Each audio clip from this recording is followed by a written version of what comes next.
তারেক জিয়া পরিষদের সংগ্রামী আহ্বায়ক ও সাবেক সহসভাপতি, বাংলাদেশ জাতীয়তাবাদী ছাত্রদল কেন্দ্রীয় সংসদের আমিনুল ইসলাম সোহাগের ত্যাগ ও রাজনৈতিক জীবনের সংগ্রাম। বিশেষ প্রতিবেদক মোহাম্মদ ফিরোজ হোসেন জানাচ্ছেন বিস্তারিত। আসসালামু আলাইকুম। তারেক জিয়া পরিষদের সংগ্রামী আহ্বায়ক ও সাবেক সহসভাপতি, বাংলাদেশ জাতীয়তাবাদী ছাত্রদল কেন্দ্রীয় সংসদের আমিনুল ইসলাম সোহাগের ত্যাগ ও রাজনৈতিক জীবনের সংগ্রাম। বিশেষ প্রতিবেদক মোহাম্মদ ফিরোজ হোসেন। তারেক জিয়া পরিষদ কেন্দ্রীয় কমিটির আহ্বায়ক মোহাম্মদ আমিনুল ইসলাম সোহাগ দীর্ঘদিন ধরে জাতীয়তাবাদী রাজনীতির সঙ্গে সম্পৃক্ত একজন পরিচিত সংগঠক। 2008 সালে তৎকালীন প্রধানমন্ত্রী ও বিএনপি চেয়ারপারসন বেগম খালেদা জিয়ার সম্মতিক্রমে তারেক জিয়া পরিষদ প্রতিষ্ঠিত হওয়ার পর থেকেই তিনি নিষ্ঠা, আন্তরিকতা ও সাংগঠনিক দক্ষতার সঙ্গে সংগঠনের বিভিন্ন দায়িত্ব পালন করে আসছেন। এর আগে আমরা তারেক রহমানের মুক্তি দাবিতে আমাদের একটা দাবি ছিল তারেক রহমানের মুক্তি দিতে হবে নির্বাহী। আমাদের সেই প্রোগ্রামটা মোটামুটি আমরা সফলতা অর্জন করছি। দীর্ঘ রাজনৈতিক জীবনে নানা প্রতিকূলতার মুখোমুখি হতে হয়েছে তাকে। বিগত সরকারের সময়ে রাজনৈতিক আদর্শের কারণে তিনি একাধিকবার মামলা, হামলা, গ্রেফতার এবং কারাবরণের শিকার হন। পাশাপাশি শারীরিক ও মানসিক নির্যাতনের পাশাপাশি তার পরিবারও নানা ধরনের ভোগান্তির সম্মুখীন হয়। তবে এসব বাধা বিপত্তি তার রাজনৈতিক বিশ্বাস ও আদর্শ থেকে তাকে বিচ্যুত করতে পারেনি। জেলা কর্তৃক আয়োজিত দ্রুত নির্বাচনের দাবিতে আজকের এই মানববন্ধন, এই মানববন্ধনে উপস্থিত আছেন তারেক জিয়া পরিষদের কেন্দ্রীয় কমিটির যুগ্ম আহ্বায়ক জনাব হাজী নাজিমউদ্দিন ভাই আমাদের মাঝে উপস্থিত আছেন।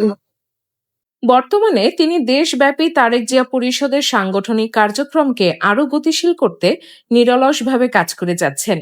বিভিন্ন জেলা, উপজেলা ও থানা পর্যায়ে নতুন কমিটি গঠনের মাধ্যমে সংগঠনকে তৃণমূলে সুসংগঠিত করার উদ্যোগ নিয়েছেন।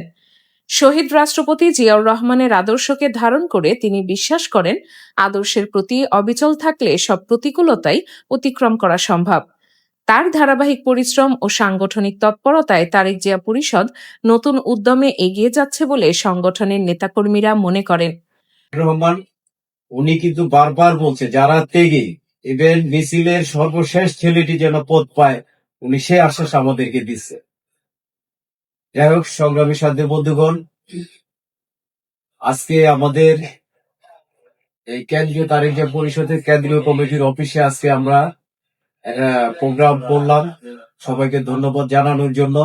রাজনৈতিক দর্শন সম্পর্কে আমিনুল ইসলাম সোহাগ বলেন, নিজের ব্যক্তিগত স্বার্থ বা সম্পদ বৃদ্ধির জন্য আমি রাজনীতি করি না।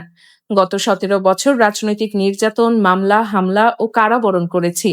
তবুও শহীদ প্রেসিডেন্ট জিয়াউর রহমানের আদর্শ বুকে ধারণ করে রাজনীতির পথ থেকে সরে দাঁড়াইনি। গণতন্ত্রের মাতা বেগম খালেদা জিয়ার মুক্তির আন্দোলনে রাজপথে ছিলাম এবং ভারপ্রাপ্ত চেয়ারম্যান তারেক রহমানের নির্দেশনায় স্বৈরাচার বিরোধী আন্দোলনে সক্রিয়ভাবে অংশ নিয়েছি। তিনি আরো বলেন, জুলাই আগস্টের গণ অভ্যুত্থানের মাধ্যমে বাংলাদেশ নতুন এক অধ্যায়ে প্রবেশ করেছে। তবে এখনো দেশের কিছু অশুভ শক্তি ও আওয়ামী লীগের দোসর নৈরাজ্য সৃষ্টির অপচেষ্টা চালিয়ে যাচ্ছে।